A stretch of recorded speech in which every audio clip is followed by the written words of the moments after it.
2 jours de chaufferie à l'Inikin pour cause la hausse de prix de frais académiques. On en parle tout à l'heure. Nomination au sein du parti de Jean-Pierre Bemba. On va en parler avec notre invité.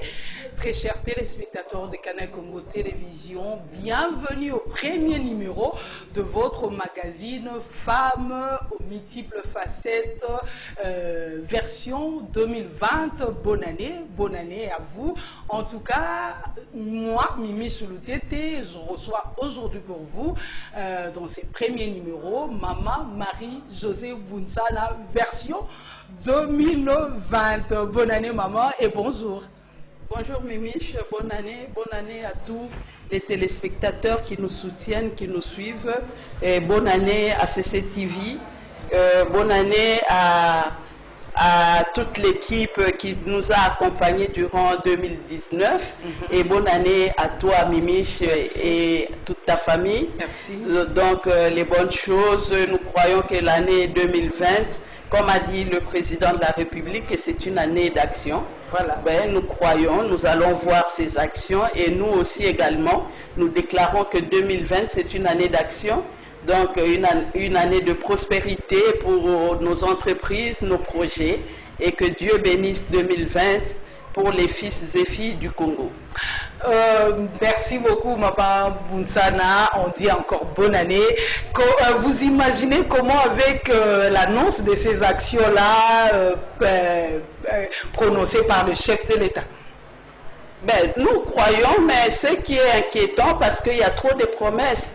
Quand il y a trop de promesses, on ne comprend pas, on ne cerne pas. Le président va commencer par où et terminer par où? Parce que à chaque fois qu'il tient ses propos, il y a toujours des promesses. Donc, voyons voir. 2020, c'est une année d'action, mais il y a une action qui s'est déclenchée à l'université, à l'Unikin, et nous attendons le président déposer des actes.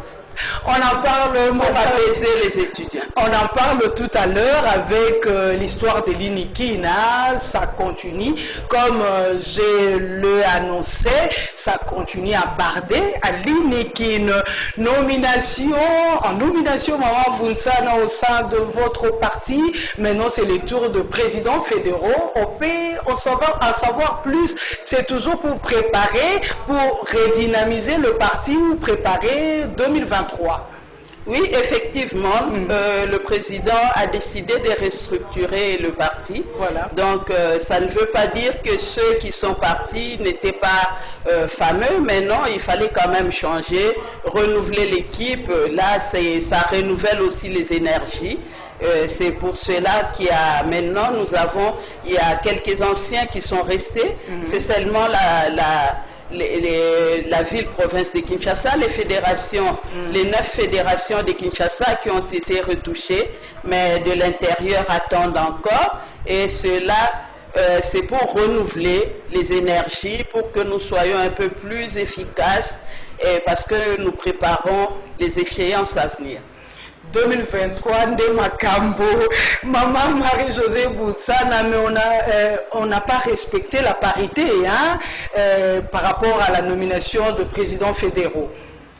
Oui, mais quand même, il y a la présence d'une femme qui est là, qui était là aussi en 2019, voilà.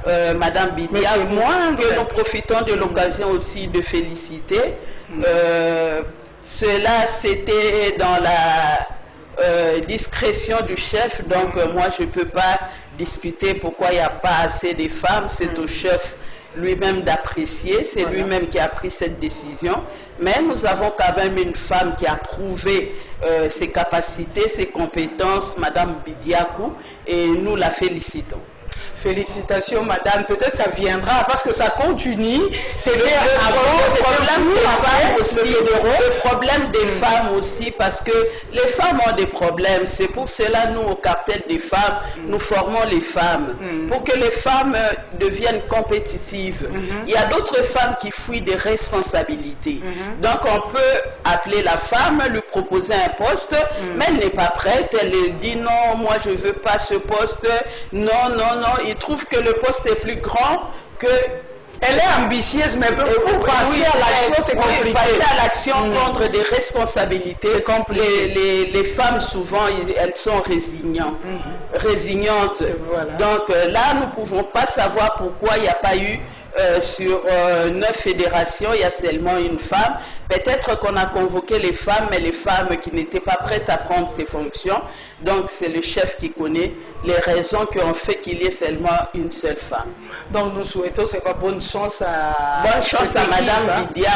Vraiment, c'est une femme battante, malgré les vents et marées qu'elle a connus. Mais cette femme a tenu bon. Cette femme, elle est membre du cartel. Donc vous voyez la différence entre les femmes qui sont formées et les femmes non formées. Donc il y a quand même une différence dans la manière dans la manière de faire les choses. C'est pour cela nous encourageons les femmes. Donc nous devons être prêtes s'il y a des invitations pour participer aux formations. Il faut être là parce que cela nous aide à renforcer nos capacités pour des responsabilités. Donc les femmes, il faut venir aux formations, il faut vraiment être présente, même au sein de vos fédérations, il faut être très active, il faut vous démarquer pour que les gens puissent découvrir ce que vous valez exactement et vous faire confiance et vous confier des responsabilités. Très bien, revenons à l'INIKIN, de revendications estudiantines qui se sont transformées aux actes de vandalisme. Madame Bounsan, étant qu'enseignante, comment vous avez jugé ces actes-là à l'INIKIN, à l'université de Kinshasa, la plus grande en RDC? Oui, moi je crois que toute personne a droit de revendiquer. Le droit de manifestation est reconnu à tous citoyens en République démocratique du Congo. Et si les étudiants ont revendiqué leurs droits parce qu'il y a hausse du Minerval, les étudiants savent que les parents sont impayés, il y a beaucoup de parents qui sont au chômage, il y a d'autres qui sont impayés, il y a même les étudiants qui ont des niveaux de gradués qui pouvaient travailler, il n'y a pas de l'emploi. Donc les étudiants sont là, abandonnés à eux-mêmes, il n'y a pas de bourse.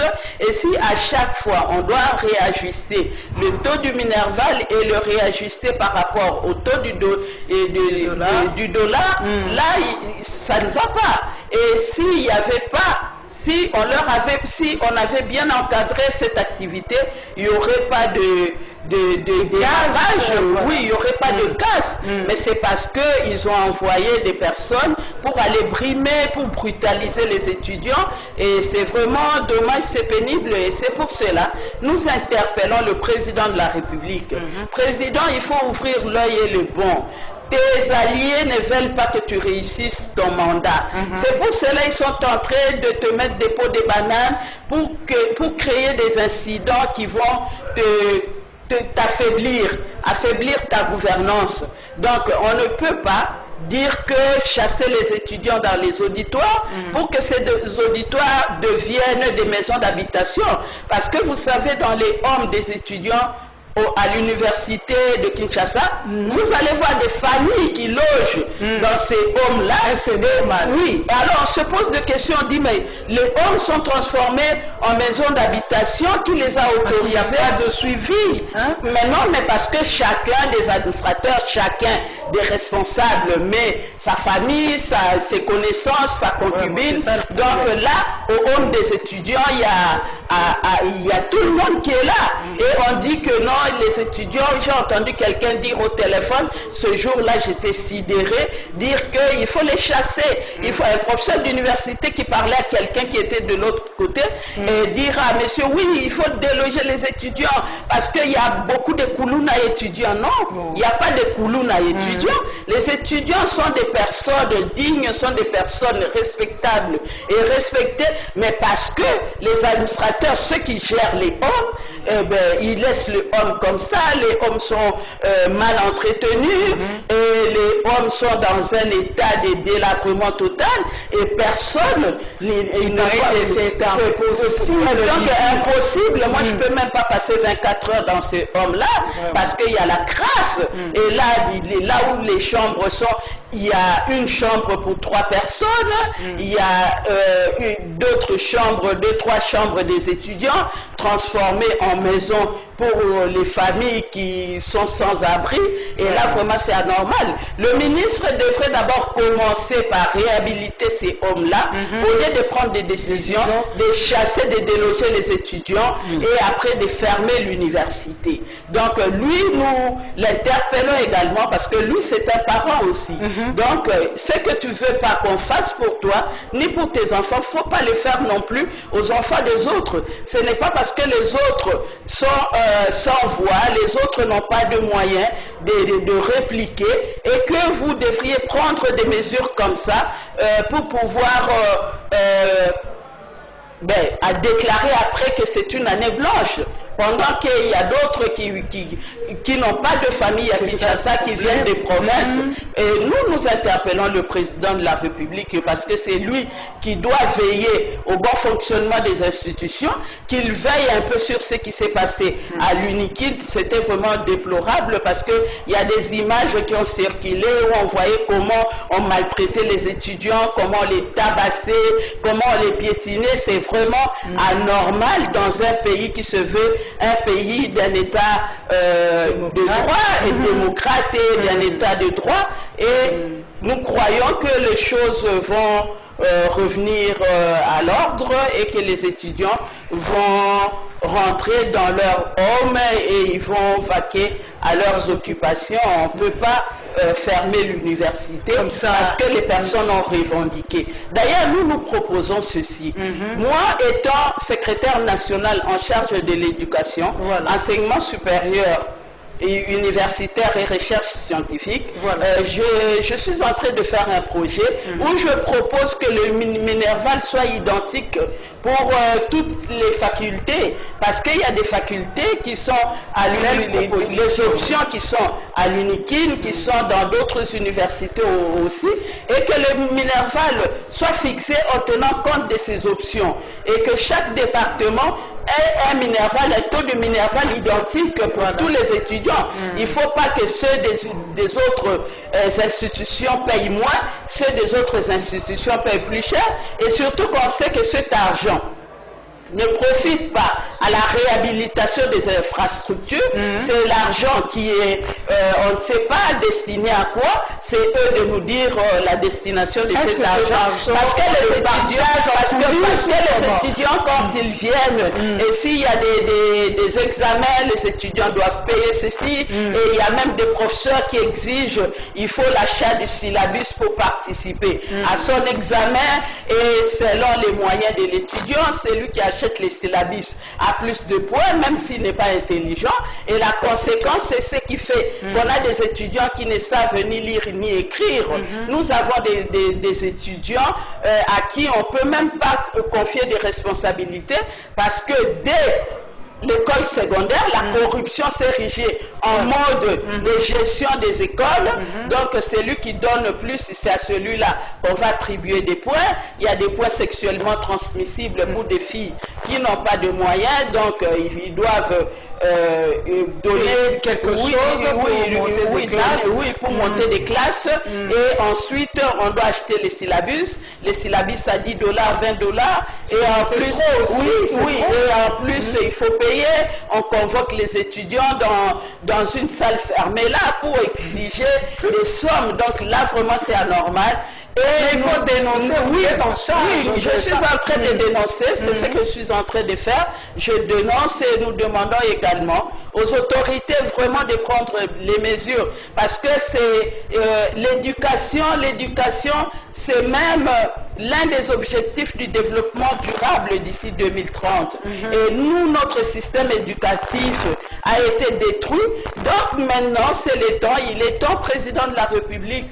Vous êtes là jusqu'en 2023, donc 2023, et si vous travaillez bien, vous êtes là peut-être pour 10 ans, et avant les objectifs, l'évaluation des objectifs d'ici 2030, essayez de faire quelque chose, réhabiliter les universités, et également renforcer le système éducatif parce que le système éducatif n'est pas bon, le système n'est pas à la hauteur du grand pays comme la République démocratique du Congo. Et donc nous devons, parce qu'il y a quelqu'un qui avait dit, un Chinois qui avait dit que pour détruire une nation, il faut détruire son système éducatif et généraliser la corruption. C'est ce qui a été fait en République démocratique du Congo et nous allons continuer à les dénoncer et à déplorer. La RDC est tombée si bas, madame, dans ces domaines-là. Oui, deux fois on se pose des questions, on dit mais les autorités qui sont à la tête de ces institutions, est-ce qu'ils sont réellement des personnes qui ont été formées dans ce pays ou bien des personnes pour lesquelles les parents ont investi, ont payé beaucoup d'argent, les faire étudier en Europe, partout dans le monde et pour qu'après eux ils viennent assumer des responsabilités, mais pour détruire toute la jeunesse, pour détruire l'avenir d'une nation. On s'est dit, est-ce que ces personnes sont réellement des Congolais? Et la question qu'on se pose, mais nous interpellons seulement le président de la République, parce que lui, il connaît, il était dans l'opposition, il sait des choses qu'on décriait dans l'opposition. Ce sont les mêmes choses que nous continuons à décrier aujourd'hui, et nous lui interpellons pour que vraiment il puisse exercer son pouvoir et brimer les personnes qui sont en train de faire des choses non correctes à cause de l'argent. Parlons toujours de l'Inikine, Madame Bounsana, augmentation de plus de 90% de frais. Ce n'est pas possible. De 290 francs congolais à 480 quelque chose francs congolais. Est-ce que ces administratifs-là n'ont pas de conseillers? Vraiment? Non, mais c'est pas question d'avoir pas question d'avoir des conseillers, mais eux ils font tout par rapport à leurs besoins parce que cet argent leur sert. C'est pas l'argent qui sert à l'université parce que vous voyez dans quel état les universités sont, les auditoires où on voit il y a des 1000 étudiants, on comprend pas, même les professeurs qui donne le cours là-bas, il est difficile de connaître tel étudiant ou tel étudiant, tellement qu'ils sont nombreux. Donc c'est vraiment parce que, comme je l'ai dit, que c'est la corruption. Tout c'est la corruption. Là où il y a la corruption, mais tout est permis. Donc ils ferment les yeux. Pour eux, ils ont calculé les 200 et quelques là que les étudiants payent. Est-ce que c'est suffisant? Il y a le ministre qui attend aussi la rétrocommission. Voilà. Il y a d'autres parce que oui, le système de rétrocommission, c'est ce qui fait qu'on puisse augmenter pendant que la situation sociale de la population n'a pas changé. Donc les personnes, les salaires ne sont pas augmentés, mais on dit on augmente le taux du Minerval. Là c'est quand même anormal. Là c'est comme quelqu'un dit que vraiment c'est l'État Moboumi. Donc l'État devrait quand même soutenir les efforts de la population, des pauvres parents qui se sacrifient pour payer le Minerval des enfants et des enfants aussi qui se sacrifient pour monter à l'université, des fois affamés. Ce n'est pas tous qui sont logés là-bas. Il y a d'autres qui quittent nos cités pour aller à l'université tous les jours et peut-être il n'y a même pas de moyens de transport, ils vont à pied et arriver là-bas, vous leur dites non, le Minerval multiplié par 10, c'est quand même anormal. Et puis les étudiants sont quand même des dirigeants de demain, sont des cadres du pays, ce ne sont pas des petits-enfants, donc ils ont droit de dénoncer, de revendiquer. Donc pour cela, on ne peut pas envoyer des militaires, la police là-bas pour aller brimer leur activité. Comme si tout c'était des Koulouna. Franchement. Madame Bounsana, est-ce qu'il y aura une solution d'urgence ou rapide pour les étrangers qui étudient à l'université de Kinshasa? Ils vont aller où? Exemple, les gens du Gabon, ils sont venus ici pour étudier, ils vont aller où? Oui, vous parlez seulement des étrangers. Les étrangers, peut-être quand ils viennent en République démocratique du Congo, ils croient, parce que eux, ils croient la formation qu'il y avait dans les années 70, 80, c'est la même formation qu'aujourd'hui. Ils croient encore au système éducatif qu'on avait dans le temps. C'est pour cela les parents. Oui, c'est pour cela que les parents envoient leurs enfants. Il y a d'autres enfants qui sont dans ces pays voisins qui rêvent de venir. Quand ils nous voient passer à la télévision, ils entendent comment les Congolais parlent. Les Congolais, eux, ils ont toujours l'image des Aïrois, des Mobutu. Parce que là, on avait quand même une classe de personnes bien formées, là, qui savaient bien se défendre et des intellectuels qui étaient respectés partout dans le monde. Mais maintenant, le système éducatif est ébranlé. Et eux, ils viennent parce qu'ils ont les moyens de venir. Mais c'est pitié pour eux, nous ne savons pas, peut-être en attendant que les choses reprennent, parce que nous ne croyons pas qu'on va réellement fermer l'université, déclarer l'année blanche.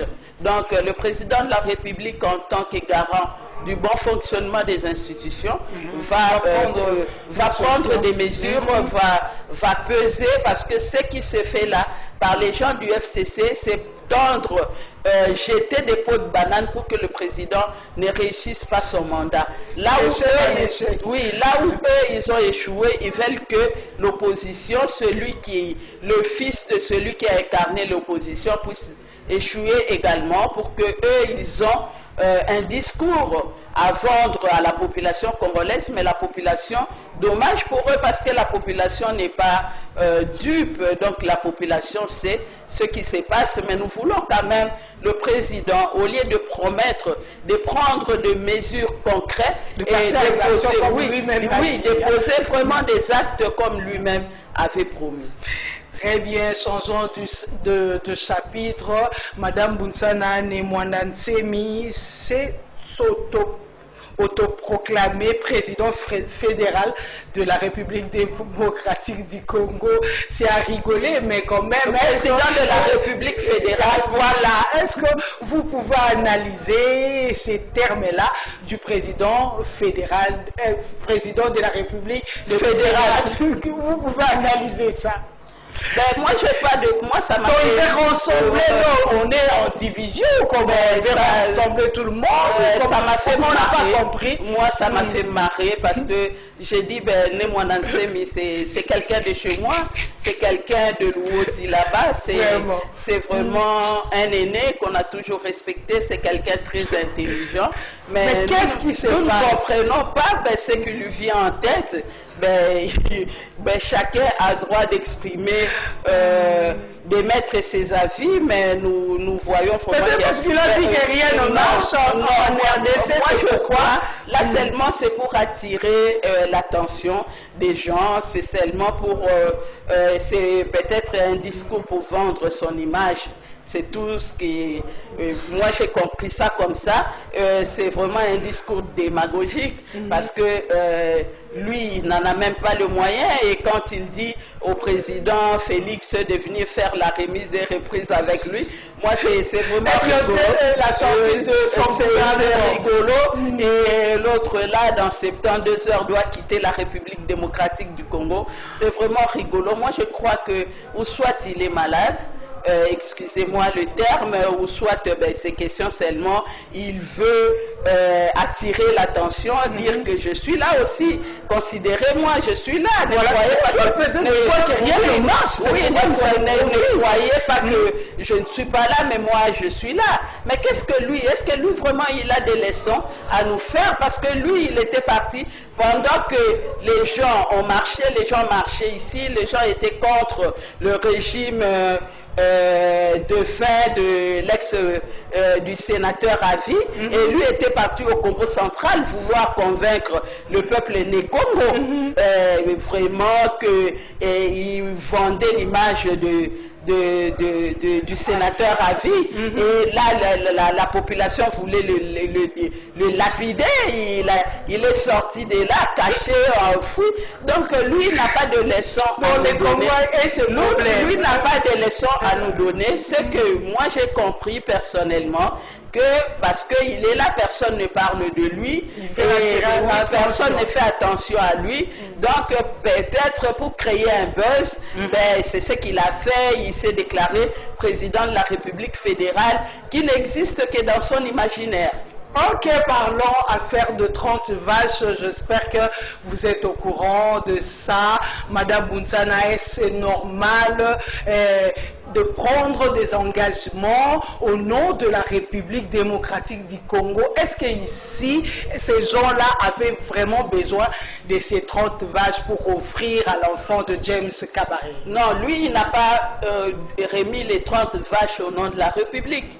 Il a remis les 30 vaches au nom de son amitié avec... Est-ce normal? Oui, avec James Kabaré, parce que moi, je me souviens encore, moi, j'ai des très mauvais souvenirs. Mais parce qu'il a cité le nom du président. Moi, j'ai des très mauvais souvenirs de James Kabaré, quand ils sont venus avec l'AFDEL. Vous savez, moi, chez moi, à Limité, on m'a déposé...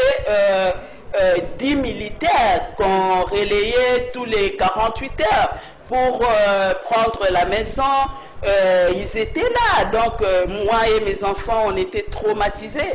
Tout ça, c'est James Kabaré.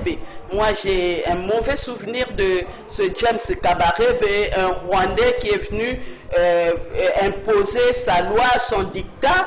Il a même tué les généraux, il a tué nos officiers congolais, moi j'en connais. Donc c'est vraiment triste pendant qu'on est en train de parler de la balkanisation de l'Est du pays, parce que moi je crois que le président Kamere est de l'Est, et comment il ne peut pas prendre parti de sa population, et lui il va nous démontrer que lui il est plus, c'est plus des liens amicaux qui comptent pour lui, et non la République. Donc il s'en fout de tous les morts, il s'en fout de tout ce que ces gens nous font en République démocratique du Congo. Et pourtant lui à ces temps ici, lui aussi avait fêté son mariage avec sa nouvelle épouse. Là, on n'a pas vu le James Kabaré venir ici en République démocratique du Congo, ni lui envoyer aussi des vaches.